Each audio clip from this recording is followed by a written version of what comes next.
Nafarroako gobernuarekin bat, martxoaren 8an emakumeen nazioarteko egunean berresten du erabateko konpromisua duela emakumeen eta gizonen berdintasun erreal eta eraginkorra lortzeko. Gure demokraziaren funtsezko printzipioa eta ezin ukatuzko eskubidea baita.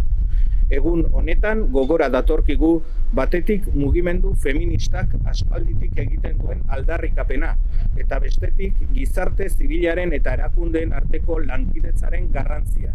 Baterako konpromisu horri esker berdintasuna ekintza politikoaren erdigunean dago. Legeria, baliabideak eta zerbitzuak garatu dira eta funtsezkoa izan da gizartea kontzientziatu eta sentsibilizatzeko. Hain zuzen ere, planetako toki askotan lortu da berdintasun formala, baina oraindik ere ez da errealitate unibertsala emakume guztientzat eta egiturazko desberdinkeriak daude oraindik gizarte guztietan neurri handiagoan edo txikiagoan. Gainera, berdintasunaren arloan izandako lorpen eta aurrerapen guztien aurkako erreakzio gisa, azken urteetan indar handia hartu dute aurrerapen horiek kriminalizatu nahi dituzten diskurtso matxistek.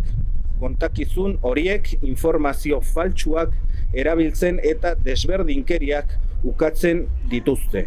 Diskurtso horiek eskuin muturreko nazioarteko lider politikoek eta eremu digitalean entzute handia duten pertsonek zabaldurikoak zenbait gizarte sektoreetara iristen ari dira batez ere gazteengana. Hori dela eta ezinbestekoa da dauden erronkak argitzen jarraitzea. Oraindik ere hor daude soldata arrakala, zainketen banaketa desorekatuta, emakumeen enpleguaren prekarietate handiagoa eta indarkeria matxista, eta horrek erabakitasunez aurrera egitera behartzen gaitu. Gobierno de Navarra. Nafarroako gobernua.